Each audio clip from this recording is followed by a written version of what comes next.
مثلا هذا ثقة وهذا ثقة، ثقتان، لكن الأول أعلى درجة من الثاني. فالثاني إذا روى رواية يخالف فيها الأعلى درجة فيسمى رواية الثاني هذا الشاذ،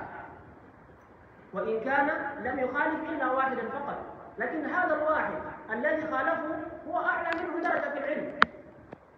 هو أفضل منه، فرواية الثاني يسمى ورواية الأعلى درجة هو يقدم على رواية هذا الأول. الفرق البسيط بين تعريف الشافعي والذي ذكره صاحب الكتاب والتعريف الذي ذكرته قبل قليل وقلت إنه هو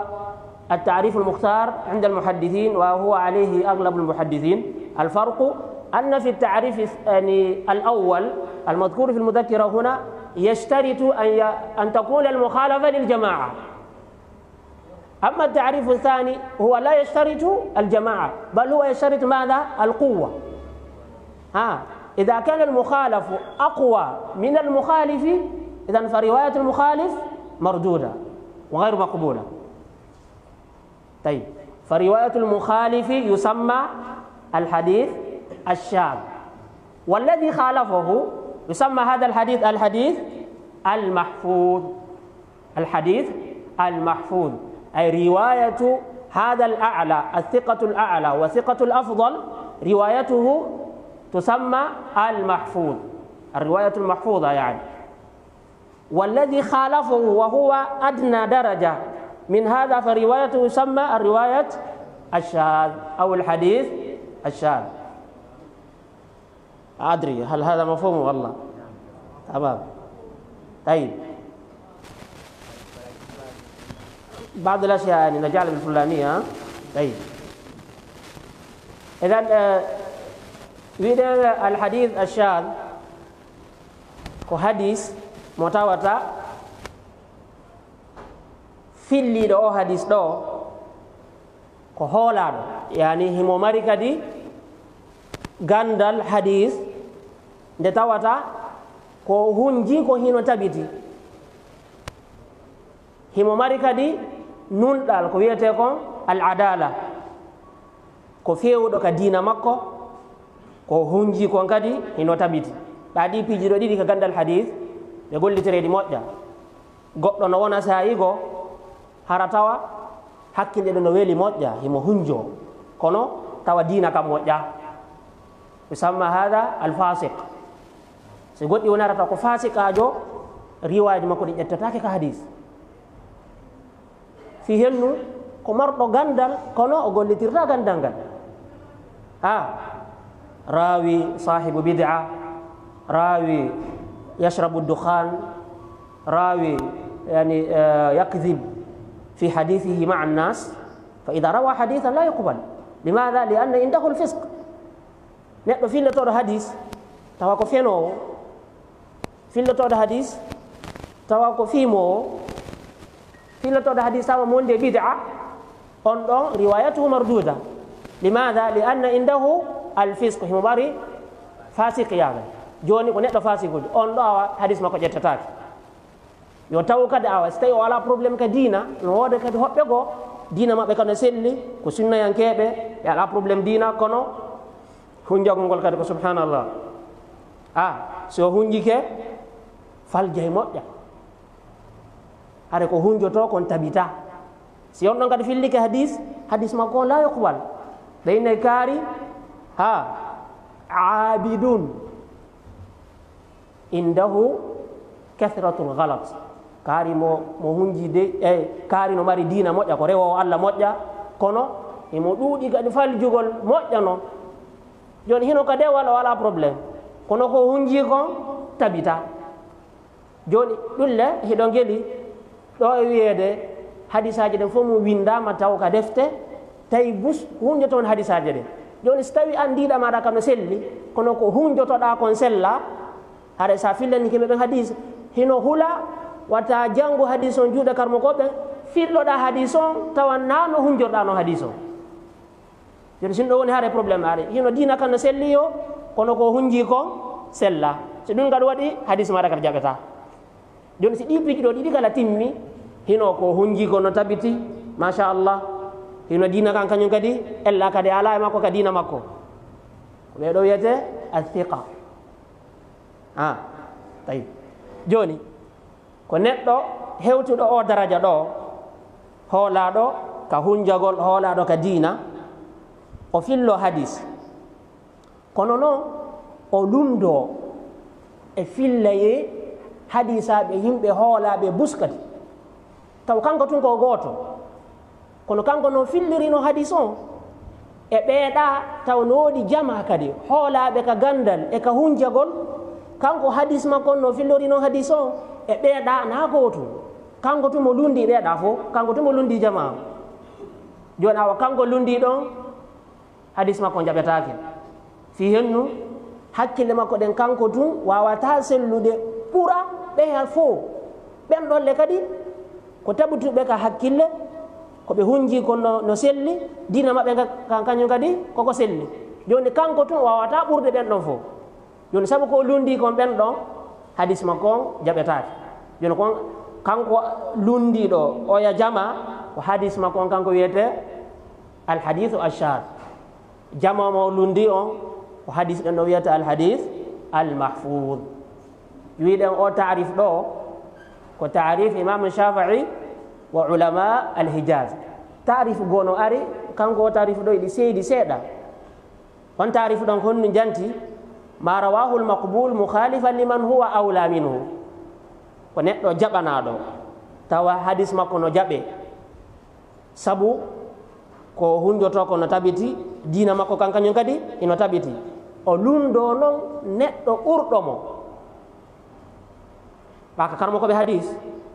hunjiɓe ɓe maɗo karmo koɓe hadis ɓe naɓe daraja goto karmo koɓe fof mo naɓe daraja goto hino ɓurda ka gandal hino ɓurda ka hakkille ka hunjagol hino ɓurda kadi ka dina joni noon oɗo ko hoolaɗo himo hunji moƴƴa kono himo lundi goɗɗo ka hadis on ɗon no ɓurimo hakkille on ɗon no ɓurimo dina maɗo on ɗon no ɓurimo ɗi ɗiɗi kala joni so lundike on ɗon hadis on mo lundi ɗon ko hadis on ɗon ƴettete hadis makko kanko ƴettetake fi hennu mo lundi o on ɗon no ɓurimo poids on no ɓurimo doole ka hunjagol imo ɓurimo doole ka gandal hadis joni no kanko lo'u ɗon e yeeso on ɗon sina ɗo na o luɗo fewo kono e yeeso on mo lundi ɗon ko lowɗo ɓawno no ɓurimo joni hadis makko jaɓetake ɗon awa hadis kanko lundi ɗon ko hadisu shar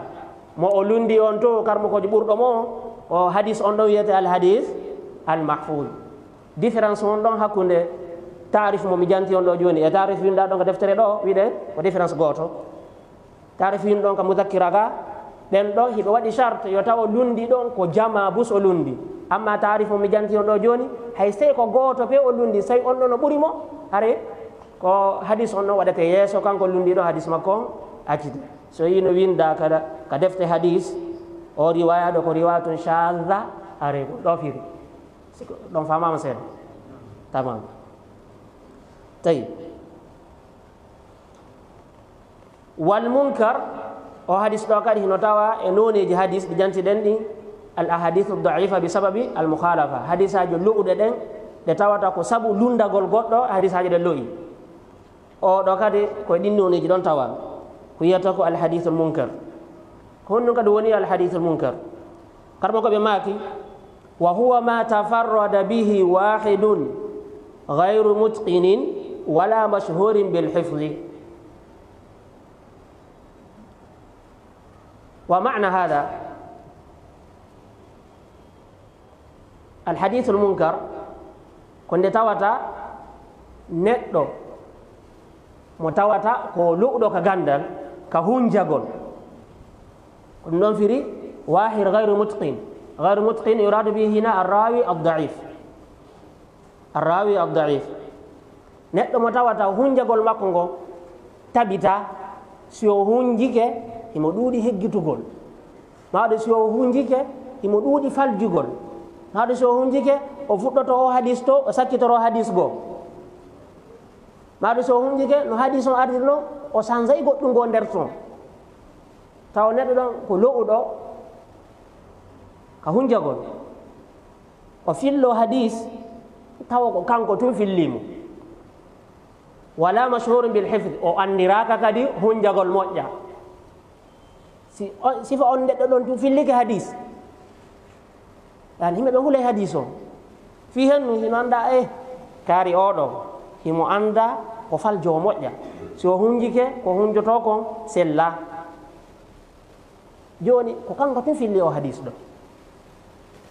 hadis on jaɓetake fi hennu kulol tawa konko filli ɗon sabu ɓa himo andira ɗuɗugol fajere wata taw kadi himo falji e nder o hadis ɗo joni ko neɗɗo lo'uɗo ka hunjagol o andiraka kadi hunjagol moƴƴa on ɗon tun fillo hadis tawa hooloraɓe ɓen ka hunjagol moƴƴa hay goto maɓɓe fillaki o hadis ɗo hadis makko on kañum kadi hadis o jaɓetake jon ko hadis makko wiyete al hadis al munkar wa hada aidan ta'rif ذهب إليه الإمام أحمد والنسائي وتعريف وين دارو الذي ذكره صاحب الكتاب هذا تعريف الإمام أحمد والإمام النسائي. طيب هناك تعريف آخر مخالف له قليلا وهذا التعريف نقول الحديث المنكر هو مخالفة الضعيف للثقة وأن يكون الراوي ضعيفا في ذاته ويروي حديثا يخالف فيه ثقة إذن فحديث مباشرة يترك لا يقبل. لماذا؟ هذا راوي ضعيف وروى لنا حديثا يخالف فيه أيضا ثقة إذن فما بالك نحن قلنا في الحديث الأول يعني في الحديث الشاذ أن الثقة إذا خالف من هو أقوى منه هذا ثقة حديثه لا يقبل. لماذا؟ لأنه خالف من هو أقوى منه. فمن باب أولى إذا خالف الضعيف للثقة أن نترك حديث هذا ضعيف. طيب جوني أو تعرف مجانتي دو كويدة يعني المنكر كونيتو لودو كهونجاغول أو فيلو حديث أو لوندو كدي أو نتو تبوتو كهونجاغول كدينا أم بوردو مدول أم بوردو مغاندال o lundo on ɗo joni sinno waɗi kanko déjà ko lowɗo taw wiɗen ɗa ko hadise sab haysi tawi ko jannguɓe ɗiɗo ɓurɗo marde martaba e wonɗo ley so lundike ɓurɗo marde martaba ko hadis ɓurɗo martaba na ƴettede joni awa si tawi noon ko lowɗon lundi jogiɗo martaba aɗa haala ɓuttiɗon hada la shakka annana sanaakhud hadis هذا الثقة ونترك حديث الضعيف. طيب المشايخ لأجل هذا يعني أويه وعندها في قند الحديث وعندها تون أنا يوبيغو سايغو سبجانتا في حديث ما دو سبيوتو دو جوني أرا نتاوكو يوتوري بجانتو آية قرآن إن ha gonkongol ɗo ko aya qur'an na hadis na sakko goɗɗo inna hadis ono loyi yani ayne si dalil ali ko hadis ɗo wawi jaɓude ɗo wawi yaccutude kawne anda karmo ko ɓe hina sakki laawi ɗin foomu ɗi faljere nde rewata araka hadis nelaɗo sallallah alih w sallam hiɓe sakki hiɓe uddi ɗe jolɗe ɗo foomu ɗi laawi ɗo foomu no udda fi hennu ɗum ɗo ko fi wata faljere nde natuka kongon yani kama ko nelaɗo sallallah alih w sallam hadisaje nelaɗo sallallah alih w sallam joni si a anda fimoɗa anda kono si karmo ko ɓe golli ha innama o hadis ɗo ko hadis o sahih andu hare ko golle moɗanaɗe waɗa na joɗagol ni tun ƴetta karamol ngol winda ko ɓawo nde woti jon janggi ɗiɗo fo mum si wawa makode konngol ko ɗum joɗagol e ɓawo téléphone muɗum inna yani hadisu daif na ko sahih al-Bukhari walla ko konngol neɗɗo suusuɗo moƴƴa noon ha yani on ɗo hewti fawqa al aada ko extraordinaire wolugol sifa ɗi kongiɗo tawi e gayni al hadith al munkar liddu muɗum o kon hadis ɗo wiyete al hadith al ma'ruf yani hadis neɗɗo lowɗon si o fillike hadis si o lundike maɗo kanko tun so fillike hadis maɗo so lundike goɗɗo ɓurɗomo kanko low ɗon hadis makko wiye al hadithul munkar, hadis makko ƴettatake. On hadis hoolaɗo ɗon ko hadis on ɗo wiyete al hadith al ma'ruf. Hadis ƴetteto ɗon ko ɗo wiyete al hadith al ma'ruf. joni wona wirɗen noon ko hadisu chage on ɗon kadi ƴettetake, ƴettete ɗon ko ɗo wiyete al hadith al mahfoud. ɗo kadi hadithul munkar ƴettetake, liddu muɗum on ƴettete ɗon ko ɗo wiyete al hadith al ma'ruf. طيب وبعد ذلك قال المصنف والفرد وهو ما تفرد به واحد عن جميع الرواة أو جهة خاصة كقولهم تفرد به أهل مكة ونحوه. ɗo en naati e noone goo kadi nooneji hadis on yani ɓen ɗo anwa'ul hadith min haythu ta'addudi turqihi. si tawi en inni al gharib al hadith al fard fof ko gotol en hewte en ɗon joni. tawi maki al hadith al fard ko wiyete ko al hadith al fard wa huwa ma tafarrada bihi wahidun an jami' ar rawat, ko hadis mo tawata ko goto pe filli hadis on o eggi hadis on e karmokojo ɓe tawata ɓen karmokoɓe ɗo ɓe jogino taalibaɓe bus, kono ko kanko to filli o hadis ɗo. sina ɗo ko ɓuri ko lollude si karmokoɓe no finde hadis a tawa juulirde no heewi déjà nokkilugo a tawa badul majalis fi alaf. on sahe ɗo ɓata micro ala si darson junnama a tawa nantinoɓe darson tato no woodi, haroɓe kono ka dambugal juulirde hellaga, haraɓe ko kadi no hellaga. si karmokoɓe maki konngol ɓeeɗa nantina, wonɓe noon kadi ɓen noon kadi nantinana kadi ɓe wonɓe yaasi, woɓɓe ko kadi nantina no majlis o yajirno ko noon wona no nantinane. joni noon si hadis jannama ɗon tawata ɓen taalibaɓe ɗon fof mum ko taalibajo goto ɓe filli hadis o, ko taalibajo goto filli on hadis ɗo o eggi hadis on e karmokoɓe ɓen. on hadis ɗon wiye al hadith al fard, al hadith al fard si hennu ko kanko tun filli tawata le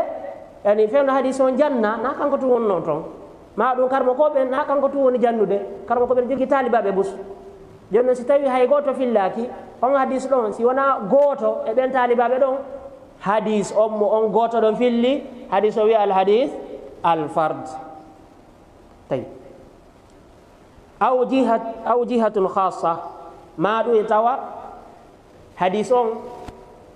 ko himɓe iwoɓe nokku goton filli on hadis ɗo. ɓe junni misal wona joni ɓe inna o hadis ɗo ko himɓe makka ɓen fillimo, a tawa tuugorɗe hadis on, sanadu hadis on, filliɓe hadis on ɓe fof maɓɓe ko makkayankoɓe. ma ɗum saaji ko a taway alladina rawahu l hadith kulluhum min ahli madina, ma ɗum saaji waɗane wa hada al hadith rawahu al misriyun, ma ɗum ahlu baghdad. almuhim si tawi ko himɓe iwoɓe nokkure wotere hara tawa koko ɓen noon tun filli hadis on hadis ɗon kadi wiye kadi al hadith al fard. en junnayi ɗon exemple goto mo hadis mo imam ahmad filli ka deftere maɓɓe al musnad ɓe maki haddathana ismail bne abdillahi al makki. ɗo en jinnoɗo exemple hadis mo makka en koɓen tun filli ɓa ko noɓe addi kam zakira ɗo kadi an abdillahi bin abi mulayka wa huwa eden makki qala an aishata radiallahu anha anna rasulallahi sallallah alih w sallam kharaja min indiha faqalat ya rasulallah kharajta min indi wa anta tayibu nnafs thumma rajacta ilayya hazinan faqala inni dakhaltu alka'ba wa wadidtu anni lam akun dakhaltuha inni akhafu an akuna at'abtu ummati. qala al-imam hakim hadha al-hadith tafarrada bihi ahlu makka, filli ɓe o hadis ɗo sanadon fo mum o himɓe makka tun janti o hadis ɗo. idan hala al-hadith nusammihi hadith al-fard, limadha liannahu rawahu ahlu jihatin wahida wa man hum ahlu makka. طيب.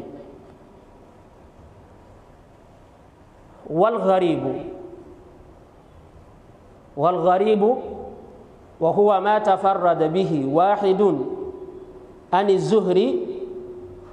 وشبهه ممن يجمع حديثه. حديث الغريب كادي فرد هنا بعد ذلك معنا ديزا ممن نكوغوتو في هنا نور كارمكو بحديث بسن ديرالي بين الحديث الفرد وبين الحديث الغريب. هم يسمون الحديث الغريب المطلق الحديث الفرد، والغريب النسبي يسمونه الحديث الغريب، لا يفرقون بين الفرد والغريب. وأنا أرى هذا عدم التفرقة بين الفرد وبين الغريب، وإن كان هناك بعض أيضا من المحدثين الذين فرقوا بين الفرد وبين الحديث الغريب. طيب، الآن سنعرف ما هو الحديث الغريب. إذا قلنا لا فرق بينهما، إذن فحديث الفرد تعريف الفرد فهو تعريف للحديث الغريب. قال المصنف: والغريب قوية حديث غريب وهو ما تفرد به واحد عن الزهري. ونحن متاوتا وكان قطن في اللي حديثون وأجمو كارمو كوجو متاوتا بين كارمو كوجو دون سيفا ما بجنة غوتو. إمام الزهري بتاوى كارمو كوجو إن تبان يدور عليه كثير من مدار الأحاديث. Tu gorda hadis den sa ƴetti bus atawe ko ha e mabbe kongol ngol sakitoto ɓeeɗa jangi juuɗe ɓeeɗa jangi juuɗe maɓɓe aray ha kongol ngol ka sanad sa jangi ma tawayi ko forcé ko ma sanad o rewira e imam az-Zuhri. jonno goto noon fillo hadis tawa on hadis ɗon wona sifam imam Zuhri tawa talibaɓe imam Zuhri hay e goto fillaki hadis on si wona kanko tum. tawi joni ko jantiɗen gon ɗo joni fil hadith al fard e ɗo yani maana wahid ɗo gon différence seeɗa ko ɓe janti gon ɗo aw jihatin khassa ka qawlihim ahli makka lida ba'duhum la yufarriquna baynaha. طيب ثم مثال لهذا أن يتفرد واحد من الرواة عن شيخه. ذكرنا حديث للإمام مالك عن الزهري أن النبي صلى الله عليه وسلم دخل مكة عام الفتح وعلى رأسه المغفر. هذا الحديث رواه الإمام مالك وحده عن الإمام الزهري، لأن الإمام مالك كان من طلاب الزهري إذن، لكن كان عنده كثير من الطلبة وعليه مدار الأسانيد، لكن لم يروي عنه هذا الحديث إلا الإمام مالك فقط. طيب، فهذا الحديث يسمى حديثا غريبا ويسمى حديثا فردا أيضا، حديثا فردا. طيب، لماذا؟ لأن الإمام مالك وحده روى هذا الحديث عن الإمام الزهري، والزهري من شيوخ المحدثين، يعني ليس من العادة أن يروي عنه راو واحد فقط. يعني المفروض إذا روى عنه راوي أن نرى في هذا الحديث فيه روايات كثيرة عن الإمام الزهري، لكن هذا لم يروي هذا الحديث عنه إلا الإمام مالك. طيب، هذا النوع هل يقبل أو لا يقبل؟ يقبل إن كان صحيحا. فالحديث الغريب يجري عليه أحكام الحديث، إما أن يكون صحيحا، وإما أن يكون حديثا حسنا، وإما أن يكون حديثا ضعيفا. si hadis woni hadis gharib ɗe ñawoje ɗo fof mo hino daga hoore muɗum. heno wawi wonde ko hadis selluɗo hadis gharib ko goto ɓe filli hadis on, kono ko hadis selluɗo. maɗum wona ko hadis hasan on jangirɗum ɗo ka tarif hanki woni wiyete hadis hasan, maɗum taw ko hadis lowɗo. joni so hadis woni hadis gharib ɗe ñawoje ɗo tati kala hino doga e dow hadis on. no wonde ko sahih, no wawi wonde ko hadis hasan, no wawi wonde ko hadis daif. kono na yewti jon sikku sinnama to hadith gharib naade ko hadith daif. la hunaka kathir min al ahadith yuhkamu alayha يقال هذا حديث غريب لكنه صحيح، بل في الدرجة العليا من الصحة. طيب، إذن فالذين حاولوا التفرقة بين الحديث الفرد والحديث يعني الغريب هو قالوا إذا كانت الغرابة في أصل السند يعني من جهة الصحابي أو من جهة رسول الله، من هذه الناحية إذا كانت الغرابة في هذه الجهة فيسمى هذا الحديث الغريب المطلق ويطلق عليه الفرد إذا كانت الغرابة من جهة أصل السند. أما إذا كانت الغرابة من أثناء السند أما في أصله فليس فيه غرابة، إذا كانت الغرابة في أثناء السند فيسمى هذا حديث الغريب النسبي أو يقال له الحديث الغريب فقط. إذا أردت أن تفرق وإن لم تفرق كما ذهب إليه بعض العلماء تسمي الحديث الفرد غريبا والحديث الغريب الحديث الفرد. يعني مثال ذلك حديث إنما الأعمال بالنيات، هذا الحديث معروف. طيب، وهذا حديث غريب، لو قلنا الحديث الغريب حديث ضعيف لم أخذنا هذا الحديث. أو حديث بله إنه حديث لولو دو فول أنه حديث دو إنما الأعمال بالنيات موجود في صحيح البخاري، إلا ما أنسى فهو أول حديث في صحيح البخاري. إن تاونا حديث لولو تاونا حديث غريب. لما؟ فهو حديث غريب والغريب المطلق أو الحديث الفرد. لماذا؟ لأن هذا الحديث لم يرويه عن رسول الله صلى الله عليه وسلم إلا عمر، وعمر لم يروي هذا الحديث عنه إلا علقمة. إذن فهذا سيدنا عمر يعني مشهور كان من علماء الصحابة، فيستغرب أن يكون لم يروي عنه هذا الحديث إلا تابعيا واحدا فقط وهو علقمة. إذن فنقول هذا الحديث حديث غريب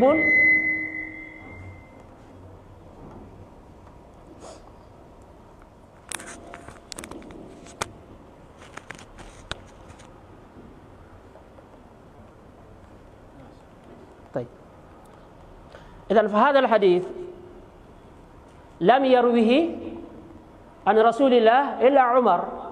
وعمر أيضا لم يروي عنه إلا علقمة، وكذلك وأن علقمة لم يروي عنه إلا محمد بن إبراهيم التيمي، ولم يروي عن محمد بن إبراهيم التيمي إلا يحيى بن سعيد الأنصاري. إذن فهؤلاء كلهم رواية فرد. وبعدما وصل الحديث إلى يحيى الأنصاري فانتشر الحديث فروى كثير من الناس هذا الحديث. إذن فهذا الحديث حديث غريب المطلق أو الحديث الفرد. لماذا؟ لأن الغرابة من جهة الأعلى من الصحابي إلى التابعي فمن دونه، بعد ذلك أصبح الحديث يروى عن كثير من المشايخ في المجالس، فهذا حديث غريب وهو حديث صحيح. كما قلنا يمكن أن يكون الحديث الغريب صحيحا أو ضعيفا أو حديثا حسنا. طيب،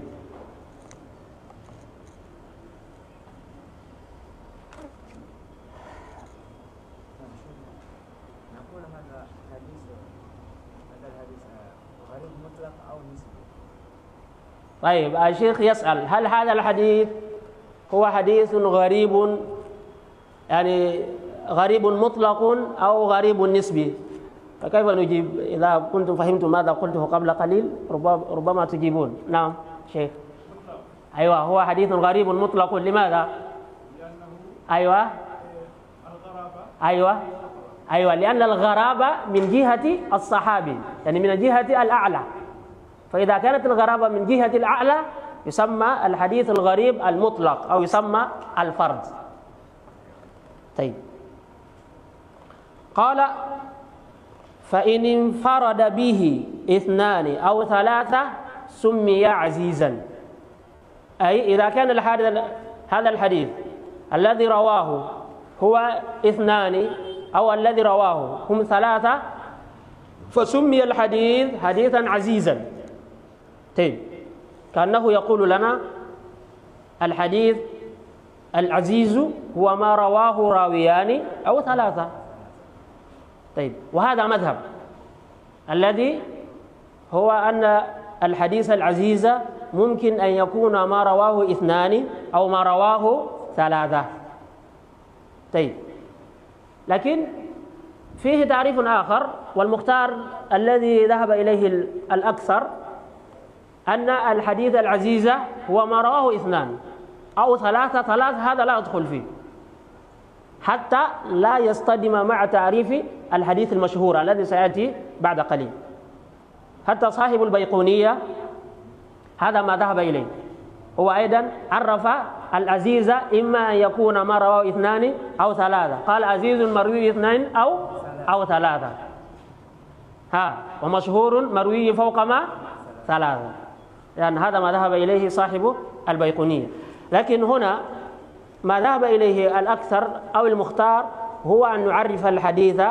العزيز بأنه ما رواه اثنان أو ما رواه راويان، فما رواه راويان في أي طبقة من طبقات الرواة فيسمى هذا الحديث العزيز. طيب،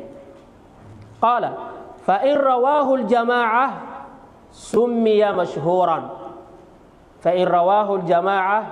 سمي مشهورا. أما هذا الحديث ستوي في اللي بأو حديث لوكو بجماعة بوس كوين بدودو بفي اللي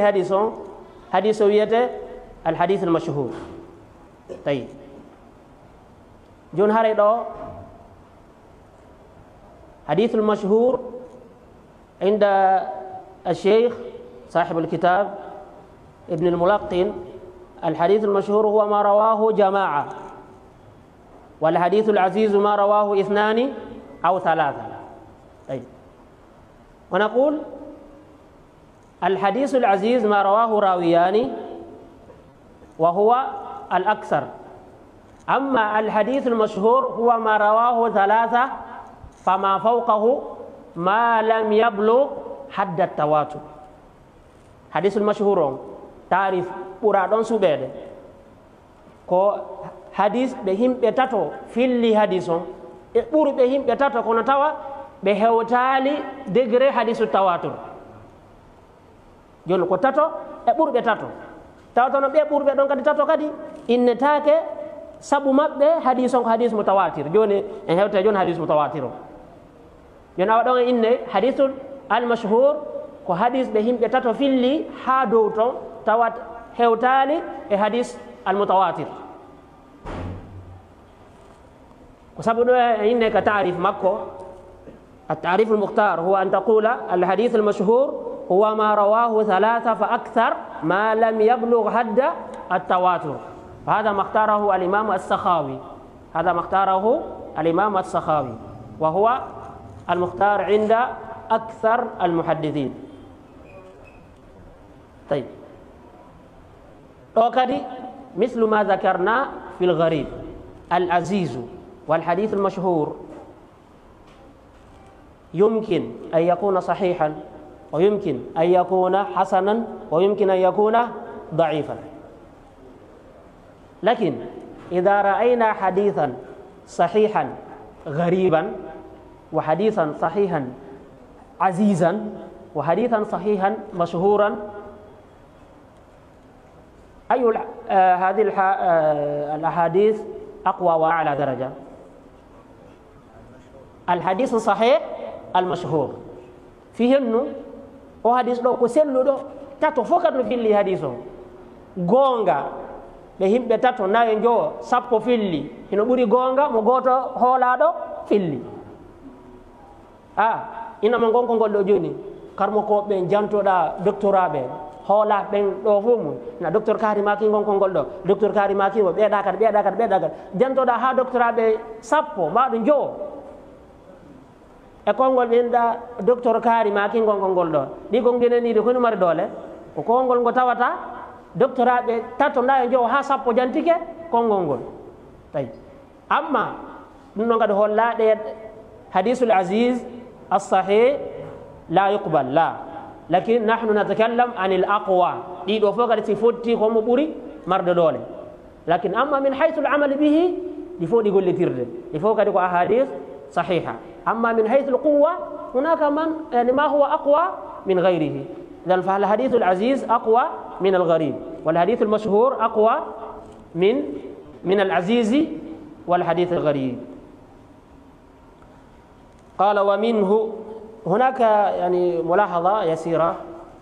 يعني ما يذكره المحدثون أحيانا، هناك كتب مؤلفة في الأحاديث المشهورة، لكن يراد بالمشهور في هذا المشهور غير الاصطلاحي. هناك مشهور لغة والمشهور الاصطلاحي. يعني سايغو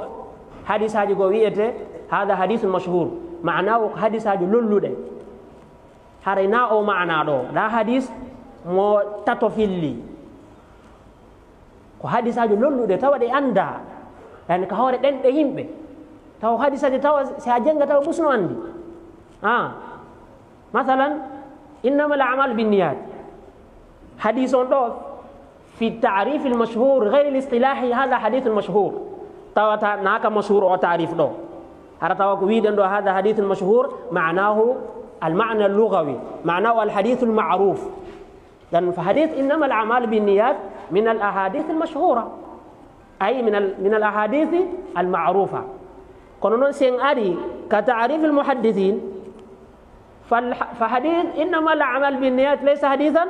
مشهورا، فهو حديث غريب أو هو حديث فرد. حديث هذا يقول له لتوا هيدا أندا هيدا لون لموجة دفت كون ولفا eduden hadisaji ɗon la yuminu ahadukum hatta yuhibba li akhihi ma yuhibbu li nafsihi. Saji ɗon yani busno nandi ɗen hadisaji ɗon, hada aidan hadithun mashhurun, lakin mashhur ghair al istilahi, ɗon ko fanda ko hadisaji andaɗe. Tasi ko arati awa nder defte ɗon ko hadisaji ɗe tawata ko tato filli ɗen hadisaji ɗon ko ɗe yani sifa ɗen hadisaji ɗon tun woni ka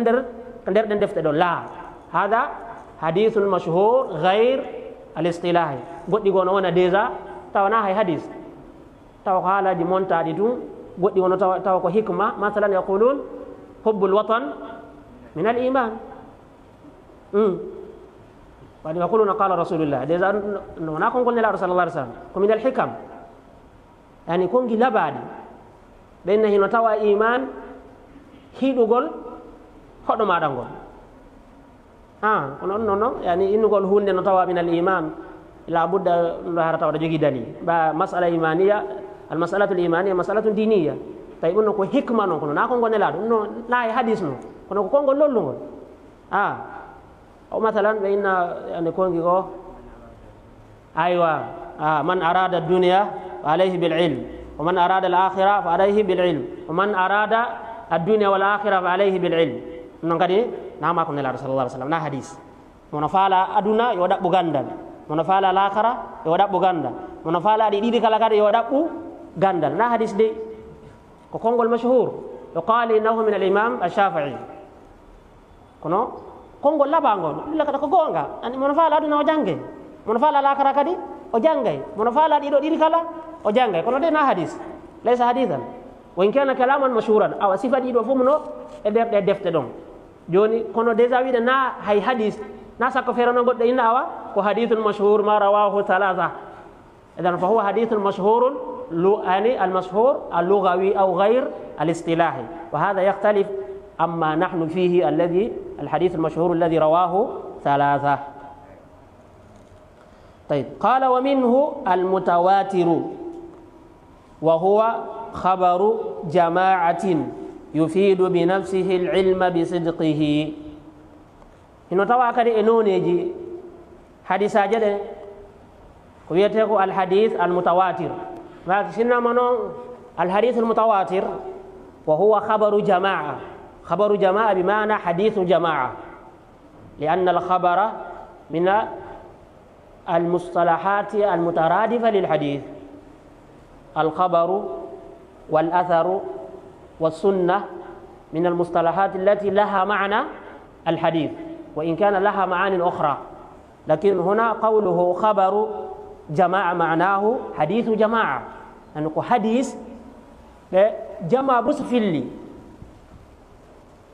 تواتا sabu ɗuɗugol jama on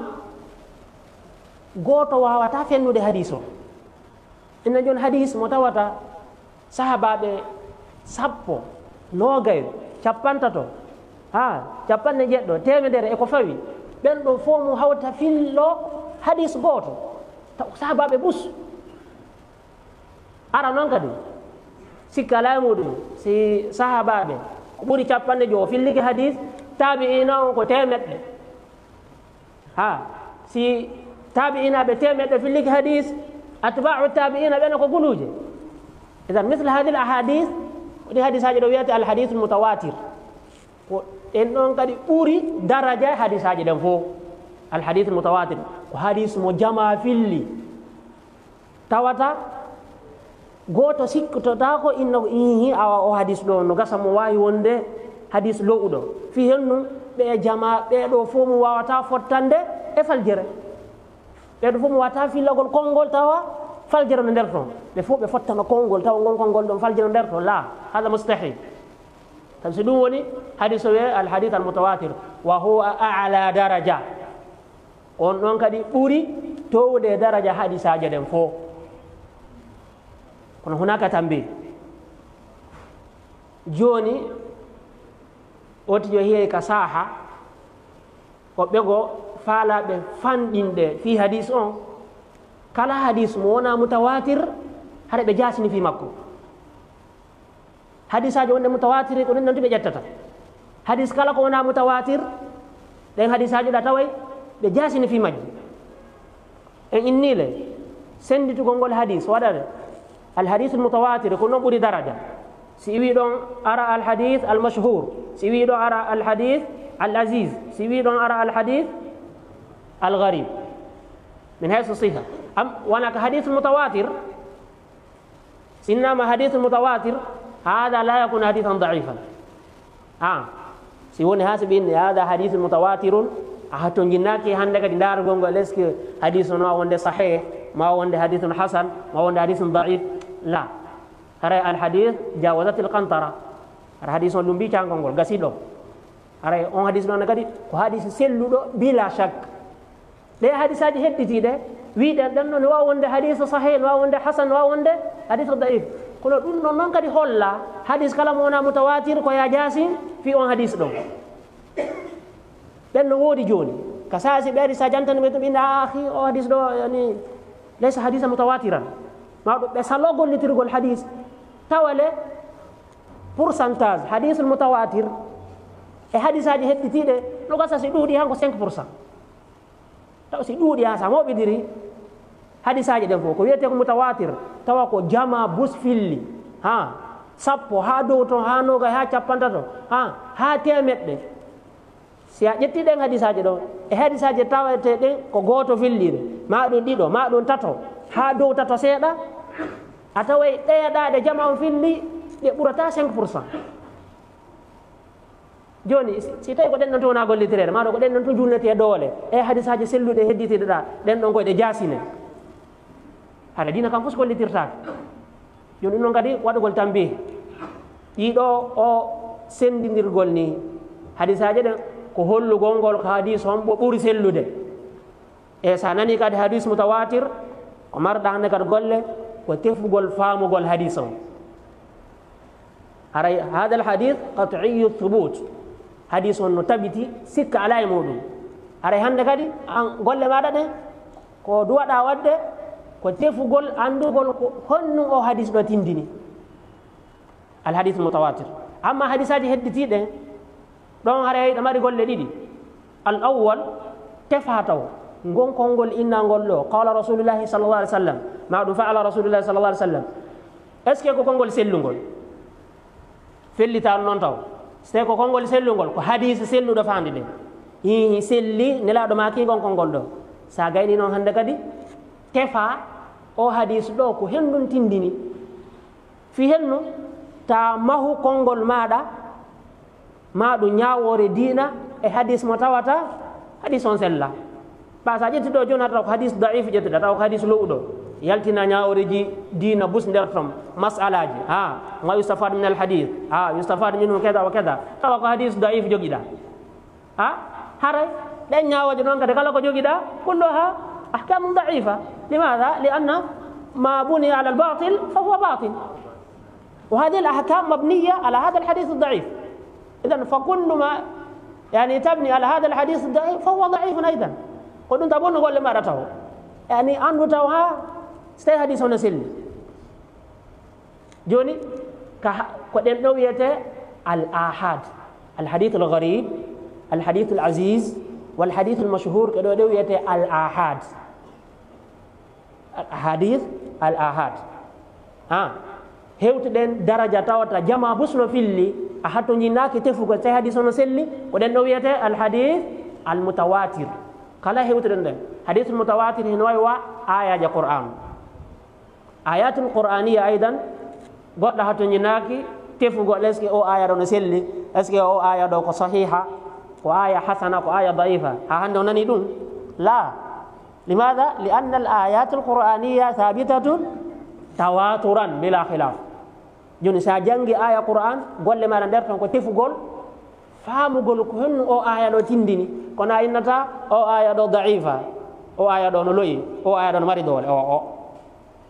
ko jangugol qur'an ko ya faamu honno aya on tindini. awa al ahadith mutawatira ko ni kadi waɗirta, al ahadith mutawatira ko ya tefu ko honno hadis aji ɗen tindini. amma sellugol hadis o e angal sellugol sinnama hadith mutawatir khalas.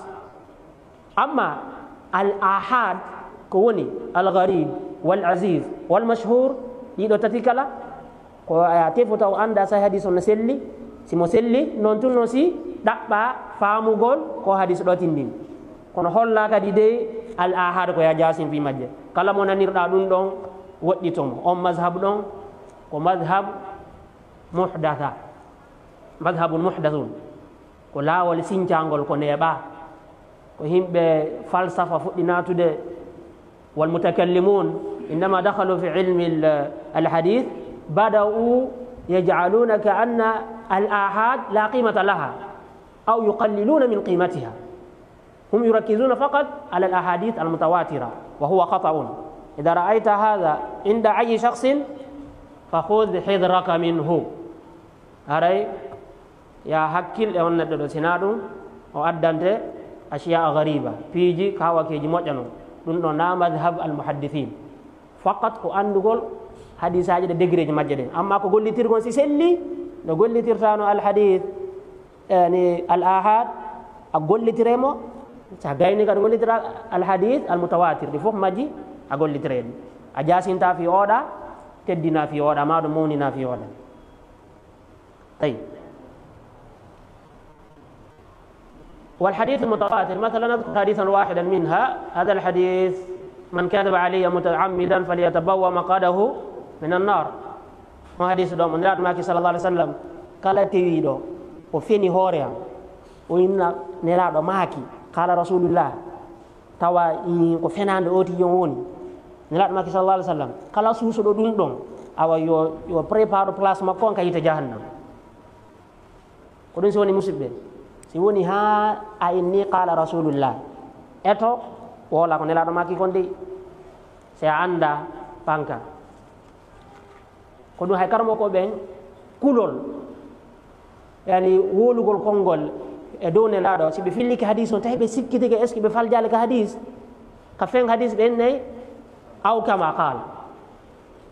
ɓen awa si tawi wonani ɗum hunjeri ɗon hadis on si tawi faljirana toon awa no nelaɗo makiri noon ko noon mi fandi fi kulol wataw inni nelaɗo maki gonko ngol ɗo tawanaɗum ɗon nani laɗo makir ma ɗum wala firoma konka pular direct ɓurtinana hoore ma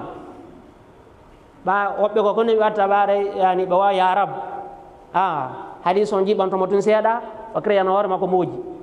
haɗa déjà mo andi hadis on ko pular mamo firta ko pular o monta ɗon mooji ko ina qala rasulillah o moƴƴina ɗon ha moƴƴa taw hadis o nan on arde en fattakullah. sa inni tun qala rasulillah fantabe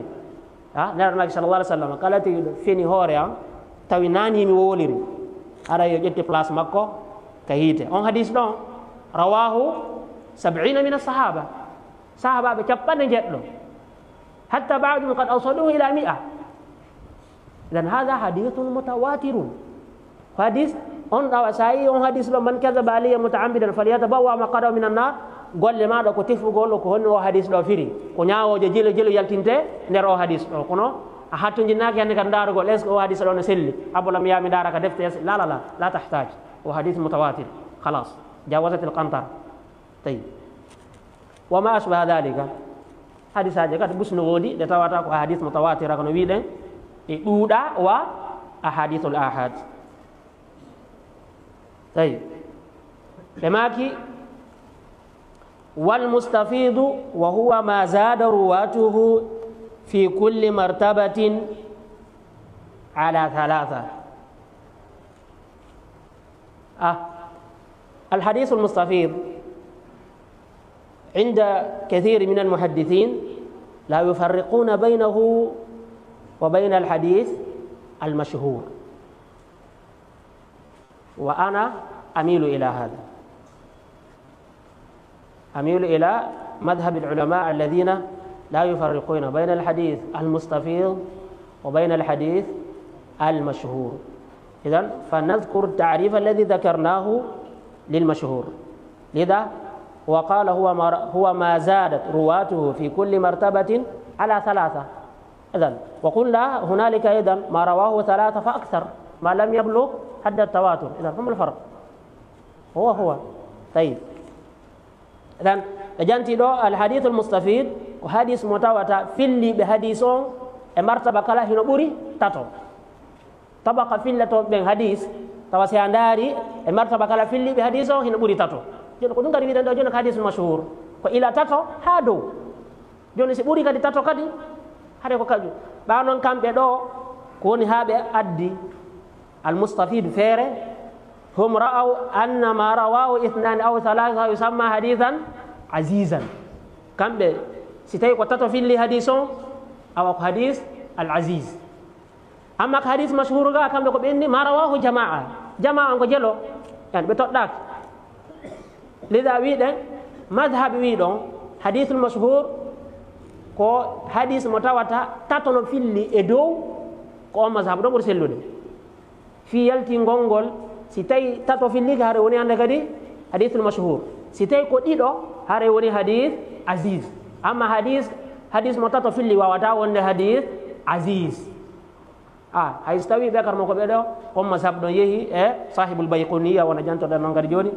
yani ko abiyati ji mabbe don ko dum ba sabuna kambe doga be junnali ta'rif be toddaki ka hadith al-mashhur be inni tun jamaa ko sabu do بهيبي كادي يعني نو نيغو حديثاجي ده بجمع الحديث المستفيد. اما انه بين الحديث المشهور هو ما رواه ثلاثه بودي الحديث العزيز ما رواه اثنان جون بودي المستفيد والحديث المشهور هو الشيء نفسه ko kany hunde wotere nden do dal différence hakkunde mudum are min kadi ko gol lawol do mi aqrab li sawab wallahu a'lam.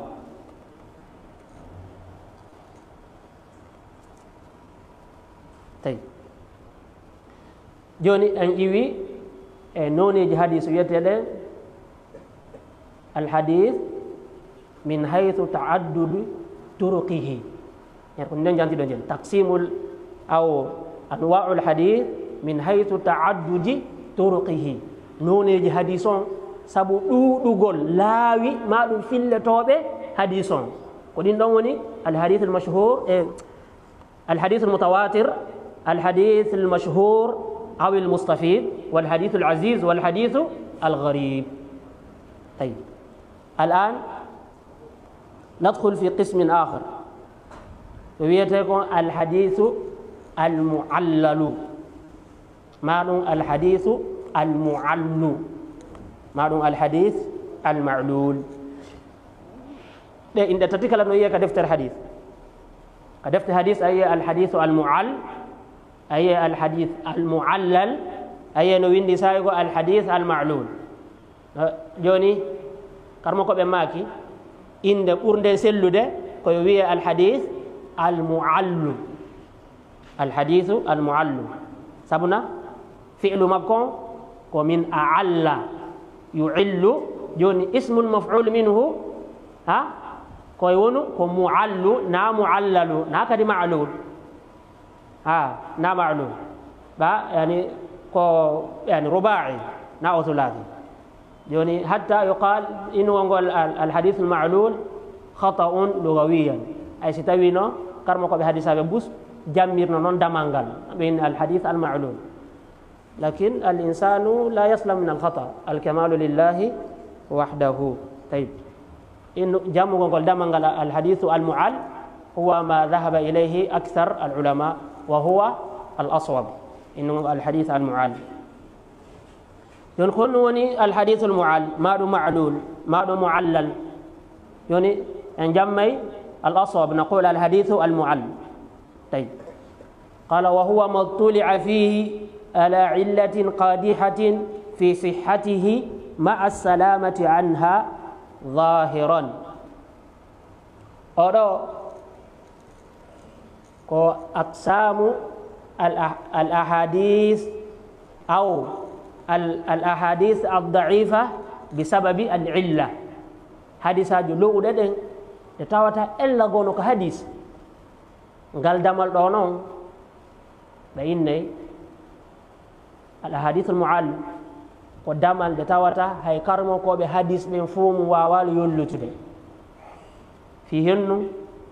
ko damal seeɓungal moƴƴa hino hatu jini e gande bus e ɓendugol moƴƴa gandal hadis e hunjagol bus e famugol bus e heɗitagol bus e janngugol defte bus si wawa yollutude ngal damal wiyetengal al mu'al ko ɗum hay karmo koɓe hadis ɓe wiɗen na goto kala e maɓɓe wawi yollutude ɗum ɗo ha ashabu ilalil hadith jannguɓe ilalil hadith koɓe seeɗaɓe alimireɓe kolli ha ko sifa imam boukhari en sifa imam muslim al imamu tirmidi ha e yoga maɓɓe e sifa maɓɓe ɓen ɗo wawata yollutude noon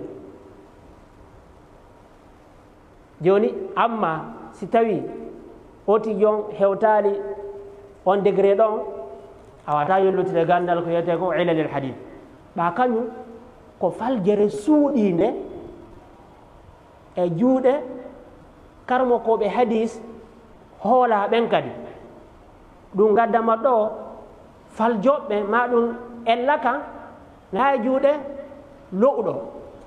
joni sey ko lowɗo hadis makko ƴettetake déjà hada al bab yurakkizu kathiran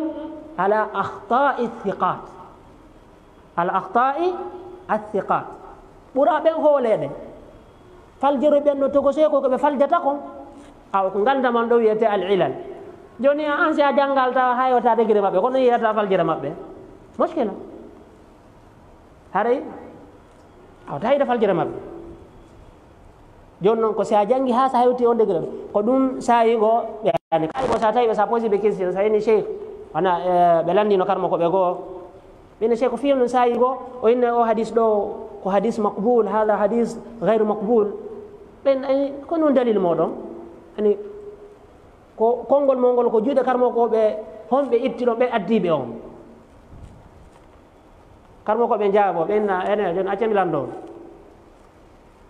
won annduɓe kañƴe ene joni sa anndi ɗo joni kañƴe ma ɗon kaalisi a junni tafoo so ndaari saygo so ƴetti tun kañƴe ɗen o mimini inna a ɗe kañƴe ma ɗon no jilla enne kañƴe ɗen imma janɗe no nder to ma ɗum goɗɗum goɗo no nder ton fi ɗuɗɗingol pou a kañƴe ne kono na kañƴe ɗen tigi tigi ni na kañƴe tun won ɗo ɓenne joni so on ɗo makanima gonkol ngol ɗon a landotomo dalil a inna akhi ɗon noon dalil ma wonde maɗa ɗe kañƴe ɗo wonemaɗa yani ko karmo ko jombo maki gonkol ngol ɗon la fiyen ɗuɗugol ngol janngugol ngol defte bus e heɗogol karmo koɓe o wondi kadi hadis nelaɗo no hunji hadis haji temeɗɗe maɗo guluje temeɗɗe akhi alaful ahadith mahfuda himo andi o yangike fi hadis ko ɗum a wola e tungol ngol hara faljeno nde nder to yarif huffaz joni mubasharatan bi sama'i lkalam yarif an hada alhadith fi khata kono noon tawa ammo anda o maɗo ammo hewta on e on degré ɗo sa yi hadis on a sikkey faljarala e muɗum har tawaɗa weltorimo taw enne la ba'sa bihi lida ndaare ka ta'rif ɗo ɓe inni wa huwa ma tulia fihi ala illatin qadiha fi sihhatihi ko hadis mo tawata ellago yi ama nder ton ƴellitama e dow ellago e nder hadis tawa on ella ɗon bonne sellugol hadis o maa salamati anha zahiran tawa ko feeñi kon sa daari hadis o a innay no ka ella ɗo tawa ka nder ton ko feeñi kon sa yi hadis o annay machallah ma fi khata lakin alsahihu anna fihi khata lakin la yatanabbahu lahu kullu alimin bal illa الجهابذة من علماء الحديث الكبار الحفاظ دون هاي دفتن أيتا ولي في موجة في مدو يعني علل الحديث مفان دي موجة بيتا بهارتا ونوين درسون لماذا قلنا هذا يخص خواص أهل الحديث ko yimɓe jannguɓe hadis hertiraɓe fi ɗum ɗo en noon soda yollude sifa marɓe ɓen grade imam Bukhari e sifa ɓen ɗo en joni noon namo kala na jannguɓe hadis kala noon wawi wa imam Bukhari joni noon woodi bus jannguɓe hadis tawa e siwa hewtude daraja imam Bukhari ko saabu ɗum ɓe hewtali ɓe on degré ɗon ɓe yollitata ɗum ɗo ɓa ko janngugol wiɗen faljireji